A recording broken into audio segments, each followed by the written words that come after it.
There's a feeling, the pulse of eternal knowledge. When you sense the oneness,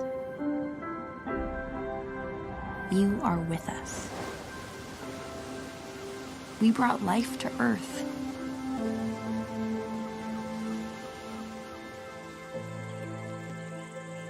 You can't see us, but we flourish all around you, everywhere, in everything,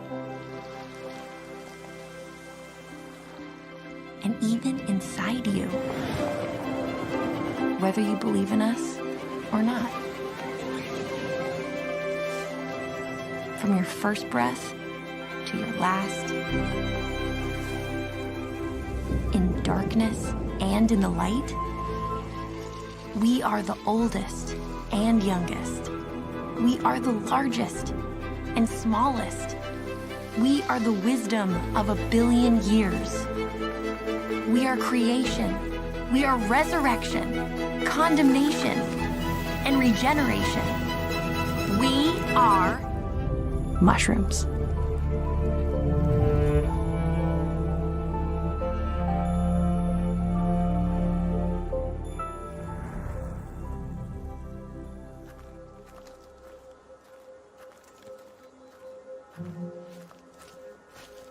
Mushrooms are very clandestine and very much the trickster. So they're hiding from you all the time. We're in Agarikon territory now. There's some big living snags up here. It's always interesting and exhilarating to be in the old-growth forest, but not always rewarding in accomplishing our mission to find a new Agarikon strain. But nevertheless, it beats being in the office.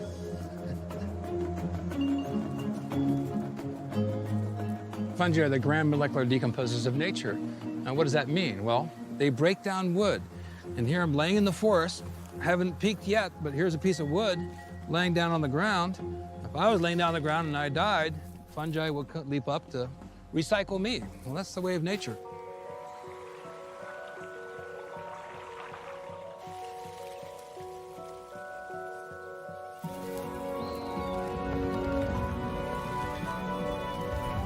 Mushrooms represent rebirth, rejuvenation, regeneration.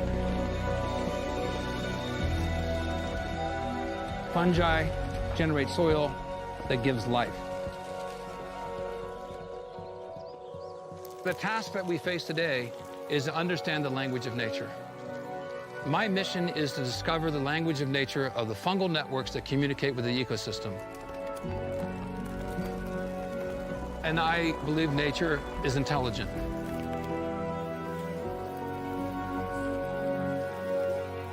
The fact that we lack the language skills to communicate with nature does not impugn the concept that nature is intelligent.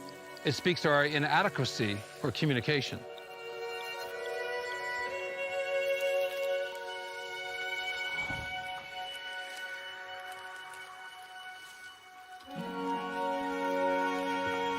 If we don't get our act together and come in commonality and understanding with the organisms that sustain us today, not only will we destroy those organisms, but we will destroy ourselves.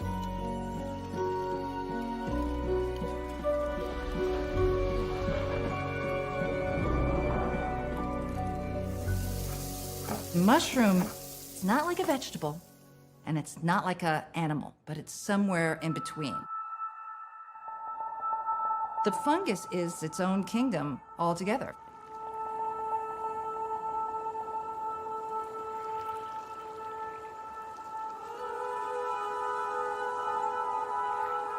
There's over 1.5 million species.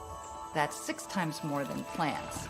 Of all those species of fungi, about 20,000 produce mushrooms. And mushrooms come in an incredible diversity of shapes and sizes and colors and lifestyles. There are even bioluminescent mushrooms.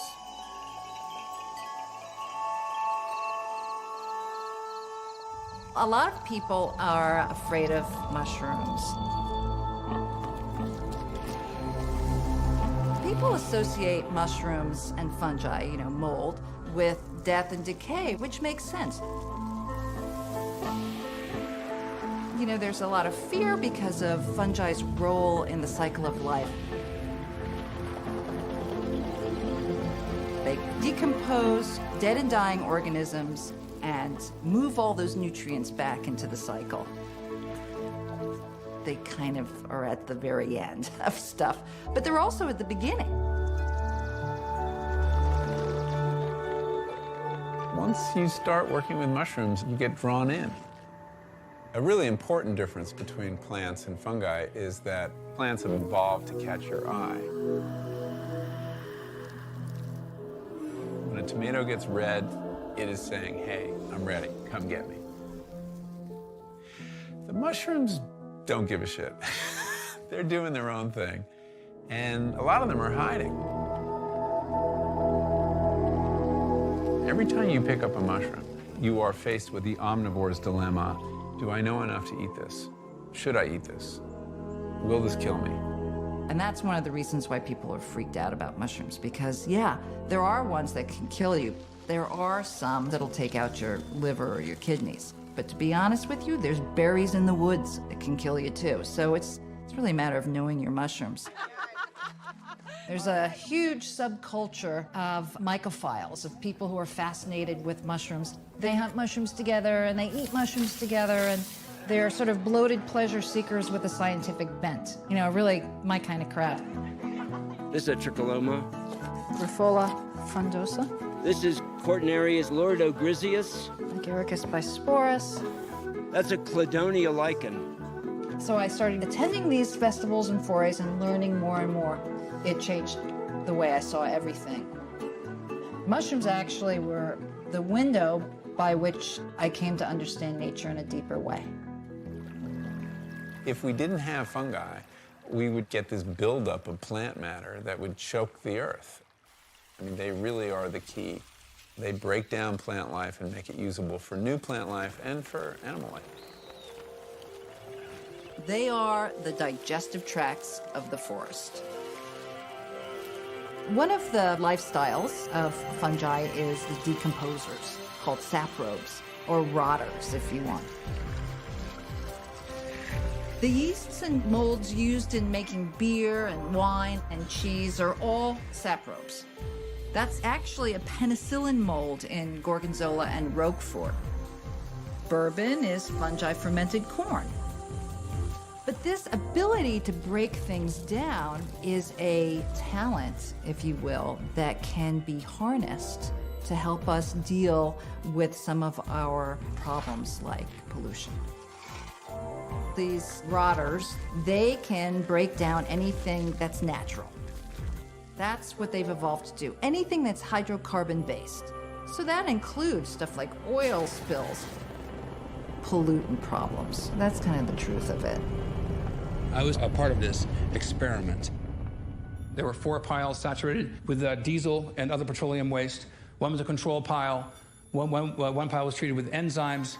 One pile treated with bacteria. And our pile we inoculated with mushroom spores. The fungi absorbs the oil. So the fungi is producing enzymes, peroxidases, that break carbon-hydrogen bonds. These are the same bonds that hold hydrocarbons together. So the fungi become saturated with the oil. And then when we return 6 weeks later, all the tarps were removed, all the other piles were dead, dark, and stinky. We came back to our pile, it was covered with hundreds of pounds of oyster mushrooms. Some of these mushrooms are very happy mushrooms. They're very large. They're showing how much nutrition that they could have obtained.